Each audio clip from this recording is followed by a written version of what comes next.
Mais pour commencer, il y a eu donc ce rapport très attendu qui a été publié, c'est celui du secrétaire général des Nations Unies sur le Sahara. La question du Sahara est très présente aussi dans le discours du souverain prononcé il y a quelques heures à l'occasion du premier sommet Maroc-État du Golfe, c'était hier à Riyad. Alors effectivement, Naïma, déjà publication de ce rapport avec une dizaine de jours de retard et c'est sans surprise que ce document est plutôt hostile à l'égard du Maroc.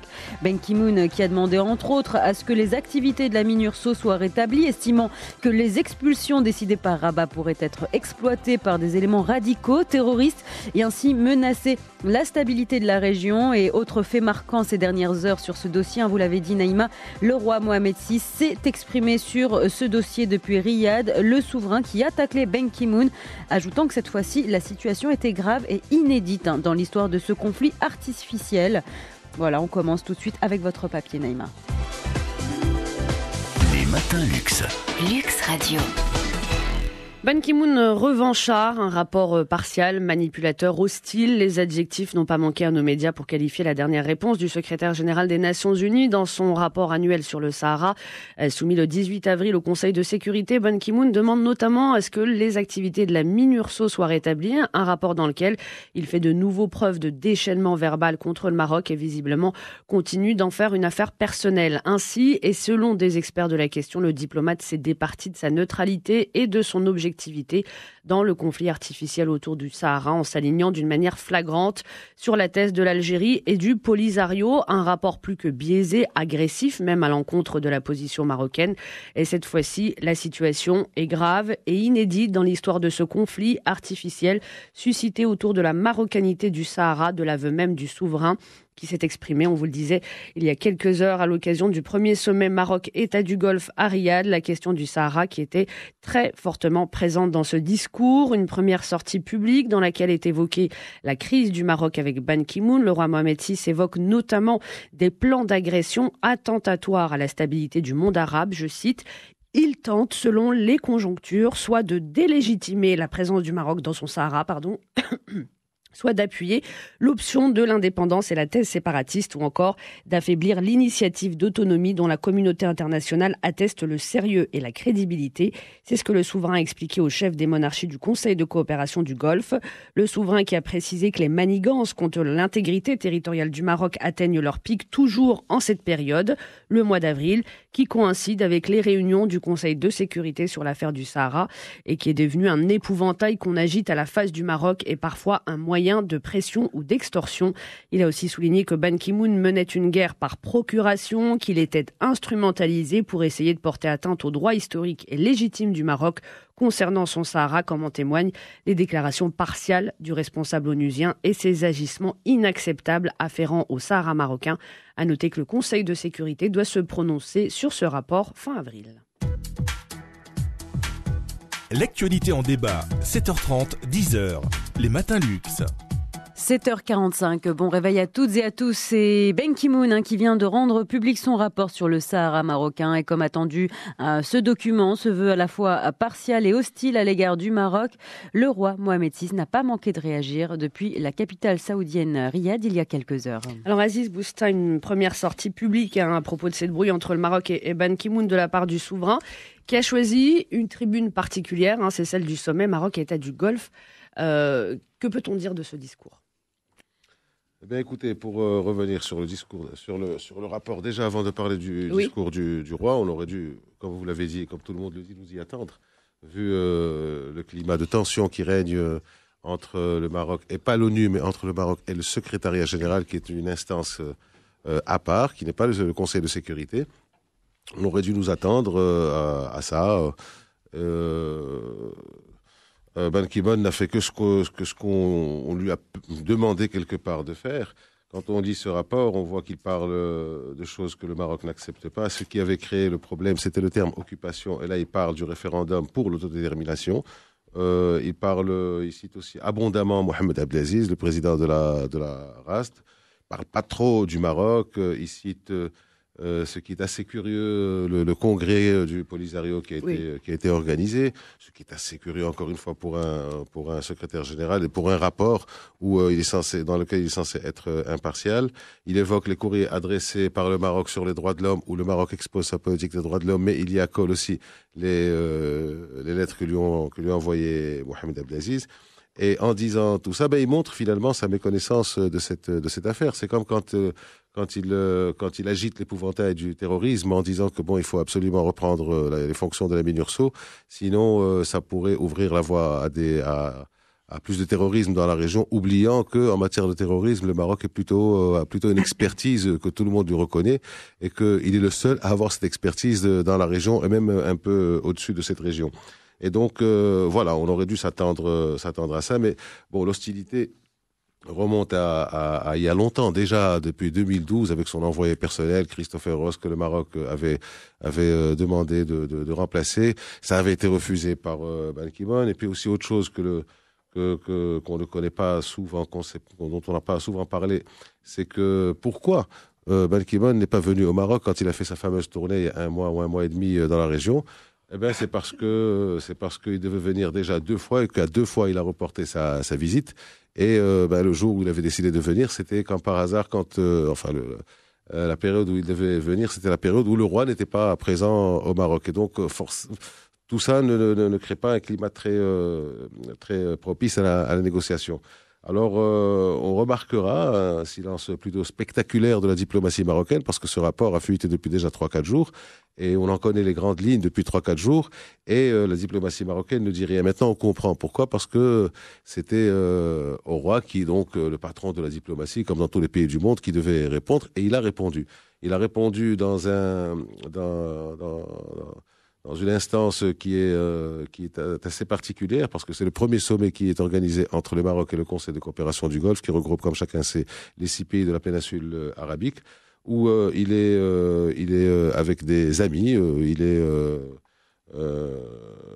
en territoire pas conquis mais en territoire acquis et conquis aussi et donc il en a profité pour régler les comptes et dire ce qu'il avait sur le cœur. C'est un discours épidermique, c'est pas vraiment un discours diplomatique, c'est un discours où le roi a véritablement dit les choses. Il a dit des choses très importantes et même très graves quand il vient dire, par exemple, que on a morcelé et détruit les pays de l'Orient, et puis maintenant on est en train de passer pour faire la même chose dans les pays du Machrek. Là, c'est clair. De qui il parle, c'est les États-Unis, c'est la France, c'est la Grande-Bretagne. Quand il parle de l'instrumentalisation du secrétaire général de l'ONU, c'est très important aussi. Quand il le traite pratiquement d'incompétence et d'irresponsabilité, c'est très important aussi.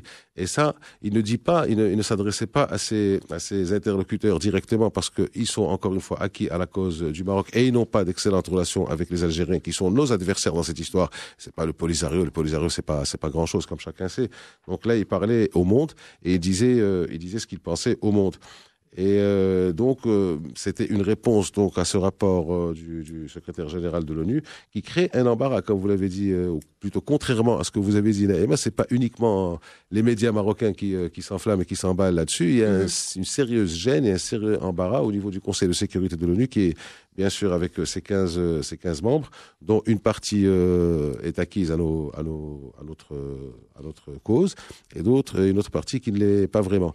Et hier ou avant-hier, il y a le ministre des Affaires étrangères espagnol qui a sorti pour la première fois un semblant, une esquisse de réponse et qui serait que la MINURSO serait renouvelée finalement, ne pourrait être renouvelée que pour 2 mois. Voilà. Et donc là, il y a un sérieux embarras.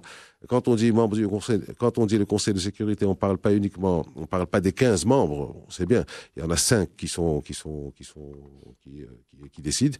Et sur les 5 qui décident, il y a les États-Unis. Avec les Américains qui vont devoir se prononcer très clairement. Les Américains vont devoir se prononcer. Le ministre espagnol des Affaires étrangères a dit clairement qu'ils attendent au Conseil de sécurité là le projet de résolution américain. Et il faut savoir que là où se trouvait le roi hier, parce qu'il a quitté Riyad, il y a aussi Obama. Donc le roi était devant le Conseil de coopération du Golfe, donc avec les 6 rois émirs du Golfe qui sont ses amis. Il a dit ce qu'il avait à dire, accueil en grande pompe, tout le monde est content. Et puis aujourd'hui, c'est Obama qui passe, qui va comparaître, je pourrais dire, devant ces gens avec qui il a des problèmes. Hier, il a été reçu d'une manière particulièrement négligée, on va dire, pour le rang du président des États-Unis. Et aujourd'hui, donc, le roi est parti. Il a quitté hier, juste après son discours. Et aujourd'hui, c'est Obama qui va être devant donc le roi Salman et les émirs des autres pays. Je suis sûr qu'ils vont parler de ça et que ça va peut-être contribuer à atténuer. Alors, est-ce que le roi devait être aussi agressif ? Moi, à mon sens, oui. Parce que dans ce genre de choses, en diplomatie, comme on le dit si souvent, on ne réagit pas aux sentiments. Sinon, les Américains se seraient rappelés qu'on est, n'est-ce pas, les premiers à avoir plus ou moins reconnu leur indépendance. Mais les Américains agissent aux intérêts. Et quand le Maroc hausse le ton, je pense que le Maroc est quand même un pays qui est en train d'avancer sérieusement sur la scène africaine et mondiale. Et je pense que ça pourrait peut-être infléchir la position des États-Unis. Oui, Talal Shakir, effectivement, pour en revenir sur cette partie du discours que vous citiez, le souverain dit très exactement, ils en veulent à ce qu'il reste de nos pays qui ont pu préserver leur sécurité, leur stabilité et la pérennité de leur régime politique. Talal Shakir. Oui, tout à fait, parce qu'on a vu comment la gestion un peu mondiale du conflit au Moyen-Orient, avec ce printemps arabe qui s'est converti en révolution, et avec des interventions complètement approximatives, que ce soit en Libye, que ce soit en Syrie, avec un Conseil de sécurité, et puis surtout des puissances occidentales, notamment l'OTAN, qui ont fait le travail à moitié, qui ont laissé ces pays, qui finalement, on ne savait pas de quel côté ils étaient. Donc on a bien vu comment le démantèlement de ces pays, la dislocation de l'Irak en dit long, et voilà qu'on marche un petit peu vers la Libye, vers la Tunisie, vers d'autres pays, et nos pays. Et je pense que le souverain était très clair. Il pose la question, que veulent-ils de nous ? Eh bien, nous faisons face à des complots, dit-il, visant à porter atteinte à notre sécurité collective. Il s'agit bien ici de questions de complot, et justement... justement, il parle de coups de poignard dans le dos. Oui, tout à fait. Non, mais les mots sont très clairs. Alors, heureusement, parce que le ton, effectivement, doit être précis, le ton doit être offensif, parce que il faut bien savoir que le Maroc était gérer la question du Sahara marocain avec beaucoup d'administration et de diplomatie et effectivement d'un regard de développement. Voilà que Ban Ki-moon, qui n'a rien à faire dans l'histoire, vient pondre l'un des pires rapports de l'histoire des rapports entre le Maroc et l'ONU. Et qu'est-ce qu'il y met ? D'abord, première chose, il rappelle que le Maroc n'a pas respecté les canaux diplomatiques lorsqu'il a organisé la marche à Rabat et puis à Laayoune, alors que c'était une marche spontanée, citoyenne, où des millions de personnes se sont joints à la cause. Deuxième chose, il se réclame carrément de la position de ce qu'on appelle Polisario, et puis il montre du doigt les forces armées royales qui auraient tiré sur un groupe de dromadaires. Enfin bon, des situations stupides, mais complètement stupides d'un haut responsable onusien qui finalement ne fait que s'empêtrer dans la situation jour après jour. Un coup, il souhaite se retirer pour présenter des excuses, un coup il dit rien, puis là il pointe un rapport. Finalement, on sait bien parfaitement que c'est téléguidé, que c'est orienté, et puis que son envoyé spécial, qui était d'ailleurs un ancien ambassadeur à Alger, eh bien le fait plier. Donc il est normal que nous réagissons, il est normal que nous adoptons un ton effectivement ferme, parce que il y va de quoi aujourd'hui ? Il y va d'une stabilité. Essayons d'imaginer un peu la situation si jamais on écoutait Monsieur Ban Ki-moon. Tout simplement, ce serait très grave. Ce serait très grave pour notre intégrité, pour notre souveraineté, pour notre stabilité. Ce serait civilement extrêmement ingérable. Donc, qu'est-ce qu'il veut, ce monsieur ? Il veut que le pays soit effectivement à sang et à feu. Donc là, on est vraiment dans une situation où il y a une provocation. La question, effectivement, de la MINURSO, qui s'était posée depuis maintenant 24 années, qu'ils sont là aujourd'hui, commence à poser de réelles questions quant à l'intérêt de la MINURSO dans la région. Aujourd'hui, effectivement, le référendum est plié depuis 2004, voilà qu'il le ressort.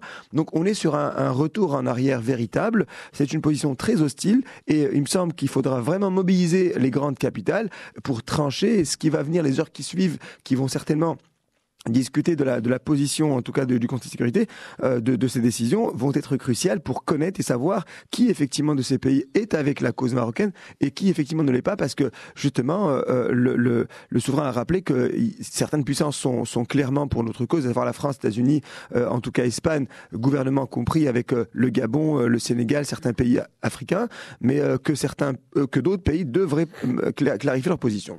Oui, Mélanie Freixig, vous voulez réagir ? Oui, je voulais réagir sur cette position de force du souverain. Elle n'est pas surprenante. parce qu'elle est dans la droite ligne de ce qui l'avait déjà entamé depuis plusieurs années, de durcissement clair de la diplomatie marocaine à l'égard de ceux qui voulaient ou qui voudraient empiéter sur sa souveraineté. Et on l'a vu avec des discours à la tribune de l'ONU notamment, quand il a parlé justement de la fin de l'impérialisme colonial, dans un discours qui était quand même assez incroyable. Quand il s'est opposé à la France, quand il s'est opposé à l'Europe, d'une manière générale, la position est de plus en plus claire. Et ce qu'il y a d'assez frappant, c'est que oui, peut-être que ça peut paraître surprenant vu de l'extérieur, mais ça fait déjà quelques années qu'il nous a habitués à des discours où il n'y a pas de langue de bois. Il y a un positionnement qui est vraiment, vraiment très particulier, mais ça fait déjà quelques années qu'il nous a habitués à des discours où il n'y a pas de langue de bois. Il y a un positionnement qui est vraiment, vraiment très particulier et qui a ceci d'exceptionnel que ce sont des discours qui sont extrêmement clairs, mais ça fait déjà quelques années qu'il nous a habitués à des discours où il n'y a pas de langue de bois. Il y a un positionnement qui est vraiment, vraiment très particulier et qui a ceci d'exceptionnel que ce sont des discours qui sont extrêmement clairs, mais ça fait déjà quelques années qu'il nous a habitués à des discours où il n'y a pas de langue de bois. Il y a un positionnement qui est vraiment, vraiment très particulier et qui a ceci d'exceptionnel que ce sont des discours qui sont extrêmement passés sans qu'il y ait de conséquences graves.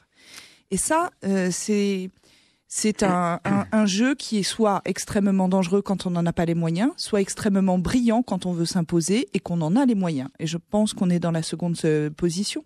Donc à partir de ce moment-là, ça fait évoluer le pays sur la scène géopolitique régionale extrêmement rapidement.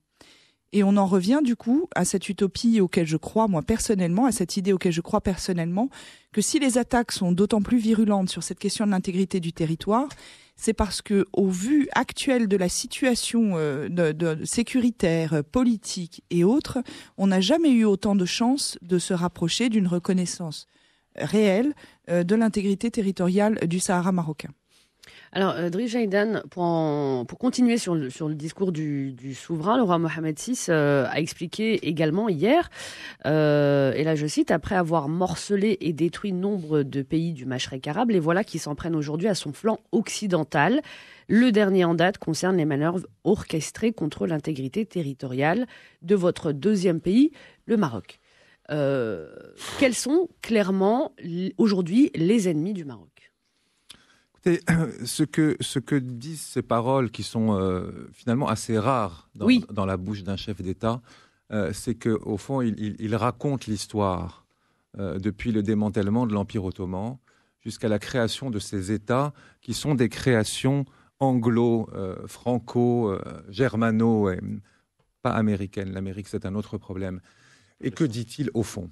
Le Maroc n'a pas été créé par des diplomates véreux et énergétivores qui se sont réunis un jour pour dire « une puissance est en train de mourir, c'est à nous maintenant de fabriquer des petits États à travers le prisme de notre voracité. » Voilà, le Maroc, c'est pas ça. Le Maroc, c'est 12 siècles. Il y a de l'archive, il y a de la frontière, il y a de l'État, il y a de la dynastie. Il y a eu des royaumes berbères, des royaumes arabes, nous avons fabriqué un pays et au fond, il y a de l'histoire. C'est ça le problème. Quand vous avez un pays comme le Qatar, avec tout le respect qu'on peut avoir pour les États souverains, c'est 1971 le Qatar. Ça se fabrique à ce moment-là.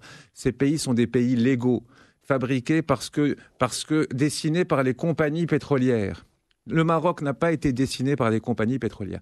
Donc déjà il s'agit de dire cela. Et ça, c'est extrêmement important, parce que les pays qui ont éclaté sont des pays qui, au fond, avaient d'abord la légitimité de l'histoire, Damas, les dynasties abbassides, tout ce que la civilisation arabo-musulmane a produit aussi dans toute cette région-là du monde. Ensuite, il y a eu l'Empire ottoman, qui a été, quoi qu'on en dise, le moyen aussi de conserver la Pax Ottomania, si on pouvait l'appeler comme cela. Le Maroc a toujours échappé. Les Turcs sont arrivés au Maroc. Ils sont restés en Algérie 600 ans. Ils arrivent au Maroc, ils ne rentrent pas. Et au fond, la première bataille qui a été perdue, c'est la bataille d'Isly, 1845, pour des raisons évidemment de déséquilibre et d'asymétrie technologique. On connaît la suite. On sait très bien aussi comment la France est entrée au Maroc, par quels moyens. 1907, avec l'assassinat d'un dignitaire. Tout cela, on connaît l'histoire. Mais ce pays est là. Il existe. Donc, le morcellement, aujourd'hui, qu'est-ce que ça veut dire ? Ça veut dire ces pays que vous avez inventés avec votre estomac affamé de pétrole, eh bien, le Maroc n'en fait pas partie. Sortez-nous de cette liste. Nous avons une souveraineté, nous avons une histoire. Et en plus, on nous a pris une partie de notre territoire très rapidement. Nous avons reconquis notre pays par des moyens pacifiques. Parce que le problème, c'est l'épine dans le pied de ses ennemis, l'épine dans le pied de ces théoriciens du morcellement ou de la refabrication de petits États légaux, c'est que justement, le Maroc, c'est un État pacifique. Ça se passe à La Haye en 1975, tout cela. Il y a des arrêts de la Cour internationale de justice, il y a une marche pacifique, il y a de la construction, il y a tout ça. Donc c'est vrai que dans cette affaire, au fond, c'est une relecture de l'histoire. Et de dire que finalement, le Maroc a toujours été en mesure de s'inventer lui-même avec son histoire, avec évidemment ses guerres aussi, ses conflits, mais aussi surtout avec sa capacité de réunification. C'est qu'à un moment donné, il faut dire les choses telles qu'elles sont. Hein. Le fondateur de la ville de Fès, à un moment donné, il est plébiscité par des tribus. Et nous avons toujours été capables de nous entendre, de réunifier ce pays. Alors, il y a eu évidemment à un moment donné Bled Siba, Bled Mrezen, mais au fond, à terme, il y a de la civilisation. Des choses se passent comme cela. Et c'est vrai que c'est bien de dire aux gens, c'est bien de leur dire, aux gens qui ont dessiné des frontières en sachant très bien ce qu'ils faisaient, et ça vaut pour l'Afrique. Ça vaut aussi pour l'Afrique, qui a été dessinée justement pour pouvoir à chaque fois poser le scalpel là où, à un moment donné, on pouvait provoquer des guerres tribales. Alors, c'est un message clair à l'endroit de qui ? Des Américains, des Français ? C'est un message clair à l'idéologie coloniale. C'est un message clair à ceux qui croient que la planète appartient à ceux qui possèdent la puissance armée et le désir de prendre pour eux toutes les ressources des États souverains ou des peuples qui sont en droit d'en profiter les premiers et qui sont libres chez eux. Comme par hasard, des grands démocrates, de grandes démocraties qui ne nous parlent que de cela, mais qui, au fond, dans un pays où on fait tout ce qu'on peut pour aller vers plus de démocratie, pour essayer de vivre libre et souverain et en respectant le droit international et évidemment avec une constitution qui est la nôtre, comme par hasard, ça dérange des gens qui, eux, chez eux, considèrent que la démocratie, la constitution, c'est sacré. C'est quand même étrange de recevoir des leçons de souveraineté de gens qui la trouvent formidable pour eux, mais qui la trouvent quelquefois étrange pour les autres. Aziz Bousta, vous êtes d'accord avec ce que dit Driss Jaidan ? Tout à fait. Je voudrais rebondir même sur ce que dit Driss Jaidan. D'abord, mon cher Driss, je crois qu'il ne faut pas, à mon avis, opposer dans le discours du roi les monarchies du Golfe avec le Maroc. Parce je ne les oppose absolument pas. Je dis simplement ils ont été créés parce que l'histoire est ainsi faite. Ils ont été créés pour le plus ancien, l'Arabie Saoudite, il y a 70-80 ans. Par les accords Saïx-Picot. Nous, on n'a pas été créés par les accords Saïx-Picot. Donc c'est un peu plus au nord, c'est sur l'Irak et la Syrie. Pour le reste, l'Arabie Saoudite, le Bahreïn, etc., ont été créés bien plus tard. Mais le discours du roi peut être aussi un appel, tout simplement, à la communauté internationale, un appel à aller revisiter les bouquins d'histoire. Parce que quand on se donne la peine de voir ça, on s'aperçoit d'une chose, c'est qu'il y a 3 pays dans le monde qui sont très anciens, qui remontent à au moins entre 1000 et 2000 ans, et qui sont le Japon, le Royaume-Uni et le Maroc, dans leur configuration actuelle et dans leur configuration géographique et institutionnelle actuelle. Or, le Japon et le Royaume-Uni sont des îles, donc leur territoire est délimité géographiquement, c'est un bout de terre entouré d'eau. Et le Maroc existe depuis très très très longtemps, en forme de monarchie. Les monarchies arabes ont commencé, les dynasties arabes ont commencé à 1200 ans, et avant il y avait les monarchies berbères. Et donc c'est un appel à l'histoire. Revenons à l'histoire. Donc le rapport de force, l'état des lieux maintenant, qu'est-ce que ça donne ? Ça donne un pays millénaire qui est le Maroc, en faveur duquel la Cour internationale de justice avait reconnu le lien d'allégeance qu'il y avait. Mais il y a un autre problème, c'est qu'elle n'a pas reconnu une souveraineté centrale. Donc ça, il faut le dire parce que c'est pas très connu. Et il y a un travail d'historien, un travail d'histoire qui doit être fait, je ne sais pas s'il est fait par les Marocains pour prouver qu'il y avait un État central et qu'il y avait des liens non seulement d'allégeance mais de souveraineté. Donc d'un côté, nous avons le Maroc et de l'autre côté, nous avons l'Algérie. L'Algérie qui a été créée après la fameuse bataille d'Isly. D'ailleurs, je lisais dernièrement que le mot Algérie a été inventé quelque part à Paris, en 1830, 1835. Et elle a été créée par défaut parce que à l'est, il y avait les Turcs, les Ottomans, à l'ouest, il y avait les Marocains, et au centre, il y avait cet espace qu'on a appelé par la suite Algérie. Ce qui crée tout un ensemble de problèmes de nature psychopolitique, si j'ose dire. On va faire un néologisme. Entre les Algériens et le Maroc. Donc ce sont les deux guerres qu'il y a eu. La première, c'était contre Abdelkader, la deuxième, c'était la guerre des Sables, et ça a créé tout un ensemble de problèmes. Alors, le rapport de force aujourd'hui, c'est quoi? C'est un Maroc qui se rappelle, finalement, de son passé historique. Je n'aime pas le terme glorieux ou pas glorieux, mais un passé historique qui existe et qui donc s'impose sur la scène internationale. Un Maroc qui compte parmi ses amis donc les monarchies du Golfe, qui sont très riches et pas si impuissantes qu'on ne le pense parce qu'elles continuent d'exercer une certaine influence sur le monde. Le Maroc est présent et ami avec de plus en plus de pays africains, sachant que les 3 pays africains qui sont contre l'intégrité territoriale du Maroc sont l'Algérie, le Nigeria et l'Afrique du Sud, qui sont tous les 3 dans une situation qui n'est pas particulièrement favorable actuellement. Il y a aussi la Russie et la fameuse déclaration stratégique de partenariat stratégique où il avait été dit clairement, marqué noir sur blanc, qu'il ne faut pas précipiter les décisions de l'ONU, et que donc ça veut dire en termes clairs qu'on reste sur le chapitre 6 de l'ONU, et le chapitre 6 dit le consentement mutuel des parties, et le Maroc ne reconnaît pas le référendum. Et comme disait Talal Shakil, on ne va pas revenir à l'histoire où le référendum avait été pratiquement abandonné en 2004. Et puis, dernier point, c'est que la MINURSO, finalement, n'a pas fait son travail.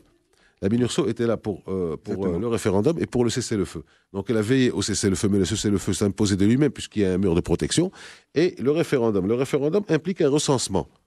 Et pendant une douzaine d'années, il n'y a pas eu de recensement. Les Algériens refusent le recensement. Ban Ki-moon n'a pas parlé de ça. Et il ne parle jamais de ça. Il a dit du bout des lèvres dans son rapport, l'enregistrement. Mais bon, il faut un recensement. Comme il n'y a pas eu de recensement, le Conseil de sécurité a demandé aux partis de trouver un autre accord. Rien, silence radio total du côté algérien. Les Marocains ont mis 2, 3, 4 ans, 5 ans avant de proposer leur plan d'autonomie. Et ça fait 10 ans que ça dure, ce plan d'autonomie. Maintenant, à partir du moment où nous, on propose une solution politique, puisque la solution juridique du référendum n'est plus faisable, à partir du moment où on propose cette solution politique n'est pas acceptée. À la limite, on dit, comme on dit 2 grands ministres des Affaires étrangères marocains qui étaient Boustat El Araqi dans les années 70 et qui connaissent bien ce problème, il faut conclure. Il faut prendre des décisions. Et alors, ça veut dire quoi, conclure? Il faut conclure, il faut faire ce qu'on vient de faire maintenant, hausser le ton et dire basta, ça suffit. Nous avons mis 8 milliards de dollars sur la table.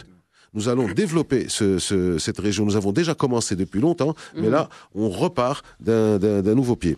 Et quand on met 8 milliards de dollars sur la table, excusez-moi, Naïma, mais bon, on n'est pas tellement prêt à discuter avec des gens qui sont en train de faire du n'importe quoi de l'autre côté de la frontière. Évidemment. Et alors, on peut se poser la question, au niveau de Ban Ki-moon, avec ce rapport explosif, on n'a pas eu, c'est vrai qu'on n'a pas eu le temps d'y revenir en détail, mais finalement, où est le dialogue et la coopération dont est censé faire preuve un haut diplomate comme le dirigeant des Nations Unies? Parce qu'il est plutôt très dangereux, ce rapport. Oui, non seulement il est dangereux, mais ensuite il entérine une situation qu'il a créée lui-même, qui est une situation indigne d'un haut fonctionnaire des Nations Unies. Et il persiste et signe. Et oui, vous savez, employer le mot occupation, c'est très lourd, c'est réfléchi. Le problème, c'est qu'il est conscient de ce qu'il fait. S'incliner devant le drapeau d'une entité qu'on ne reconnaît pas, qui n'a pas lieu d'être, c'est très grave. Pire, il est même allé jusqu'à affirmer que Mohamed Abdelaziz, le chef du Polisario, avait été élu démocratiquement. Mais tout à fait, bien sûr. Vous savez, alors que c'est un secret pour personne, qui s'est succédé à lui-même et que c'est un dictateur. En donnant le nombre de délégués à l'unité près. Vous savez, les artistes, quand ils montent sur scène, quand on leur tend un drapeau, ils regardent quel drapeau c'est. Parce que c'est extrêmement dangereux, ces images-là. Donc aujourd'hui, Ban Ki-moon, qui lui est secrétaire général des Nations Unies, finalement, se prosterne devant un drapeau qui n'a pas lieu d'être. Il commet des erreurs graves. Dommage qu'il ne soit pas... C'est de la complicité avec un dictateur de la part d'un patron de l'ONU. C'est de la complicité, c'est de la volonté de nuire, c'est un non-respect de souveraineté d'un pays, effectivement, souverain membre des Nations Unies. C'est très grave, c'est une faute professionnelle très grave. Il devait être licencié, remercié bien avant pour punir, pour montrer, parce que l'ONU n'a pas été non plus très claire là-dessus. Il faut qu'elle se désolidarise de ce monsieur. Il est dangereux. Il est en train de pourrir une région qui est calme et qui est effectivement en quête de devenir. Je crois que, vous savez, il n'a qu'à appeler et discuter avec les membres de la MINURSO pour qu'on lui dise comment ils vivaient à Laayoune. C'était effectivement des gens qui vivaient très très bien et on sait très bien que les efforts marocains dans la région, aussi bien en investissement, en infrastructure, en formation, vous savez que cette zone de Laayoune, Hamala connaît le taux d'analphabétisation le plus faible du royaume. On est vraiment dans des chiffres qui sont records dans ces zones-là. Le taux de pauvreté le plus faible, 6%. Donc on est vraiment dans des situations records. Ça n'est pas la peine de revenir là-dessus. Maintenant, il y a une phrase qui m'a beaucoup frappé dans le discours d'hier de Sa Majesté. Nous vivons une période charnière entre ce que nous voulons et ce que les autres veulent que nous soyons. C'est très important de dire ça et c'est très important de le relever. Pourquoi ? Parce que enfin on s'affirme, enfin on arrête cette culture du dominant et du dominé, enfin on vous dit écoutez, maintenant vous allez nous écouter, il s'agit d'une posture et une position qui est claire. Nous sommes des pays qui sont nobles dans la région et qui combattons autant que vous le terrorisme. Nous sommes stables. Maintenant, c'est à vous également de nous écouter parce que ça suffit de dicter un certain nombre de consignes qui très souvent ont été nuisibles, préjudiciables à la région. Donc aujourd'hui, le discours est très clair à qui veut l'entendre. Ça suffit. Aujourd'hui, on va discuter d'égal à égal. Les pays ont des voix au sein des Nations Unies. Les pays sont souverains. Maintenant, si effectivement l'objectif c'est de détruire, il faut l'arrêter parce qu'il parle aussi de positions claires. Il faut arrêter dans le flou. Le tiède et le noir et le gris ne fonctionnent pas. Il faut être clair dans ses positions. Et effectivement, aujourd'hui, il y a un autre rapport. C'est un nouvel ordre mondial qui s'installe avec effectivement des pays qui peut-être ne sont pas très bons économiquement ni très forts sur un plan de leur PIB, mais qui ont joué des rôles, qui ont des rôles à jouer et qui sont également des maillons de la stabilité internationale. Mais sur la scène géopolitique, vous dites, il est l'heure de s'affirmer. Aziz Bousta lui a parlé et dit il faut conclure. Est-ce qu'aujourd'hui, le Maroc doit maintenant aller plus loin et, par exemple, exiger la dissolution de la pseudo-RAST avant tout pour parler ? Par exemple. Pas l'exiger, je ne sais pas s'il peut exiger ça, mais d'abord, est-ce qu'elle existe, la RAST ? Elle n'existe pas. Donc on ne peut pas exiger de... On ne peut pas démanteler ce qui existe. De manière pragmatique. De manière pragmatique, il me semble, pour revenir sur ce que disait Talal Shakir, le taux d'alphabétisation le plus important au Maroc est au sud. Le taux de participation aux élections, aux dernières élections, c'était au sud. Le Maroc a proposé son plan d'autonomie. Le plan d'autonomie est entré en vigueur à partir, l'autonomie élargie est entrée en vigueur à partir du 4 septembre dernier, c'est-à-dire des élections. Donc, à partir de maintenant, comme on le dirait trivialement, on trace. Exact. On discute plus, on fait ce qu'on a à faire. Alors, ce qu'on a à faire, c'est développer encore plus que ça l'était ces provinces. Il y a la fameuse voie express qui a déjà été lancée, l'OCP qui a lancé ses projets, et laissons les Algériens faire ce qu'ils ont à faire. Alors, j'allais venir à l'Algérie, ce sera la dernière question. Justement, laissons les Algériens, ça me coûte un peu de le dire, mais je le dis parce qu'on est quelque part agressé, laissons-les couler, parce que aussi bien économiquement... Ça coûte à tous les Marocains, évidemment, puisque le peuple algérien est censé être un peuple frère, mais là, on le précise, hein, on parle des autorités algériennes. Écoutez, il faut quand même dire les choses telles qu'elles sont. Le peuple algérien est un peuple frère, tous les peuples sont frères avec tous les peuples, d'accord. Mais quand on a une population à côté qui voit la population voisine qui a été là dans les moments difficiles, rappelons les choses, et qu'on la laisse être agressée. Est-ce que le peuple algérien a son mot à dire, justement, alors, si le peuple algérien est véritablement placé sous une botte militaire avec des clous en bas, c'est ce qui se passe. On pourrait comprendre. Il y a aussi un ras-le-bol, parce qu'il y a eu la fameuse décennie noire, et puis il y a eu beaucoup d'événements chez les Algériens, donc ils ont peur. Mais il y a quelque chose qui se passe aussi qui est très grave. Dernièrement, à Tindouf, il y a un général algérien qui a fait un discours et qui a parlé, et qui, en parlant aux gens du Polisario, leur a dit nous sommes là pour vous soutenir contre votre ennemi, qui est aussi notre ennemi. C'est dit à portée de voix du Maroc. Les Algériens, la population, l'opinion publique algérienne ne réagit pas, mais on commence à entendre certaines voix de la scène politique qui s'élèvent et qui disent on arrête. Donc, pour conclure sur ce chapitre, laissons les Algériens se débrouiller. Ils sont dans une situation économique absolument effroyable parce que en deçà de $70, ils sont en déficit. Or, les cours 35 sont à peu près à 30-35, donc c'est une situation très grave. Au niveau institutionnel, ils sont encore plus dans la difficulté. Ouais, c'est devenu la risée sur la scène internationale. C'est pratiquement la risée. C'est triste. C'est triste quand on voit les dernières images du président Bouteflika avec le Premier ministre français Valls. C'est pathétique. C'est pathétique. Donc nous avons nos frontières, nous avons notre barrière, notre mur de sable qui protège le Maroc au sud. Donc il y a un cessez-le-feu de fait. Nous avons une barrière métallique qui est au nord.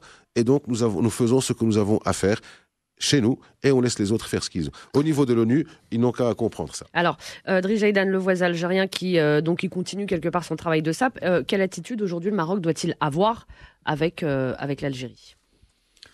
Celle qu'il a toujours eue. Le peuple algérien est dans une situation sociale qui est terrible. C'est un peuple qui n'existe pas au regard du régime algérien. Le régime algérien, malheureusement, il y a une très belle analyse qui a été faite. C'est un peuple, c'est le FLN et l'armée et la Sonatrach.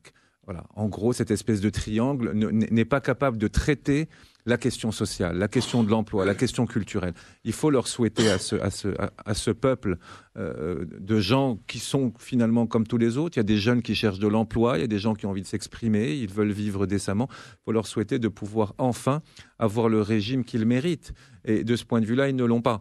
Maintenant, nous avons toujours eu les mêmes relations avec le régime algérien, qui est un régime qui est diamétralement opposé au nôtre, de cette façon-là. Et c'est bien cela le drame, c'est que ce mélange de socialisme, le socialisme des généraux milliardaires, c'est à un moment donné, ça ne peut pas donner des amitiés civilisées comme on peut le souhaiter au XXIe siècle. Et malheureusement, tant que la structure du pouvoir sera ainsi faite qu'elle continuera d'être une espèce de couvercle idéologique, le dialogue sera extrêmement difficile. Maintenant, si on se met à parler des peuples, vous savez, tous les peuples du monde ont leur génie, ont leur talent, ont leur soif d'exister, ont leur désir de liberté, de démocratie, de dignité, et cela va de l'Afghanistan à l'Irlande. Les Algériens n'échappent pas à cette logique. Alors, Talal Shakir, pour terminer, est-ce qu'on peut espérer qu'un jour, le voisin algérien va revenir à la raison et à de meilleurs sentiments ? Oui, effectivement, je répondrai à votre question. L'une des questions que vous avez posées, c'était que doit faire le Maroc par rapport à la pseudo-Rasd. Écoutez, il a une chose à faire, c'est de baisser la tête et de travailler, continuer à travailler. Ce qui se passe autour ne nous intéresse pas. Nous avons beaucoup investi, il faut continuer à investir. Il faut relier le nord au sud. Il faut qu'il y ait davantage de fluidité, en tout cas de mobilité sociale par rapport à des efforts que peuvent consentir des compagnies de transport. Il y a un riche, effectivement, Sahara marocain qui est plein de choses intéressantes à découvrir. Il faut qu'on continue à vivre normalement parce que nous sommes dans nos droits. Il faut ensuite continuer à courir les capitales européennes et mondiales. Pourquoi ? Parce qu'il faut absolument que nous dispensions des cours de notre histoire, parce que ceux qui ne sont pas dans notre cause ne connaissent pas notre histoire malheureusement, et c'est important que nos diplomates fassent ce travail-là. Maintenant, concernant l'Algérie, je pense que les Algériens sont un pays bien sûr amis et frères, tout le monde le dit, on le répète 1000 fois, mais attention, je crois qu'il y a 4 ans, quand leur président a été réélu, il y avait un son populaire qui est monté, il a été écrasé par l'armée. Nous savons que M. Bouteflika est un monsieur qui est aujourd'hui diminué. Il ne peut plus, avec tout le respect qu'on lui doit par rapport à sa carrière, il ne peut plus gouverner. Le peuple est gouverné par une dizaine de personnes. Le peuple algérien est riche de sa force, de sa jeunesse.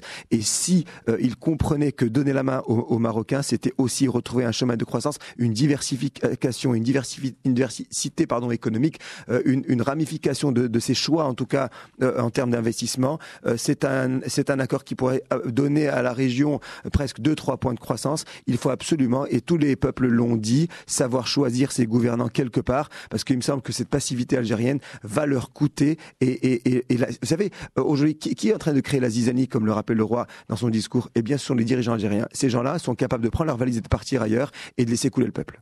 Mélanie, vraiment 2 mots s'il vous plaît, on a vraiment débordé. Oui, vraiment 2 mots pour finir sur ce débat. Clairement, cela démontre une fois de plus que la géopolitique n'est pas une affaire d'amis ni même de sentiments. Même si les sentiments et les symboles nationaux existent, c'est une affaire de relations de pouvoir, de diplomatie, de discussion.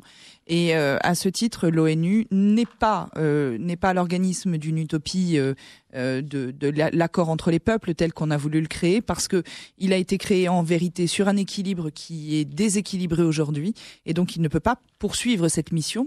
Ban Ki-moon le démontre. Et quant à l'Algérie, nous deviendrons les meilleurs amis du monde le jour où cette situation sera résolue en faveur du plus dominant des deux, et non pas, hélas, du plus légitime. Mais le fait est que je crois que là, on est face à une convergence intéressante, qui est que politiquement et économiquement et en termes sécuritaires, nous sommes à la fois dominants et légitimes. Ce genre de choses a tendance à, par contre, tenir mieux que lorsque la solution imposée par la force et le réalisme politique est illégitime. Aziz Bousta, un dernier mot. Oui, très rapidement. Qui avons-nous en face de nous au Conseil de sécurité? Des chefs d'État qui sont pratiquement tous partants. Obama qui n'a plus vraiment le cœur à la tâche parce qu'il part. Hollande qui a pas mal de problèmes en ce moment. David Cameron qui a aussi pas mal de problèmes. Un Algérien qui est dans une situation assez difficile. Et en face, on a un Maroc qui a une stabilité.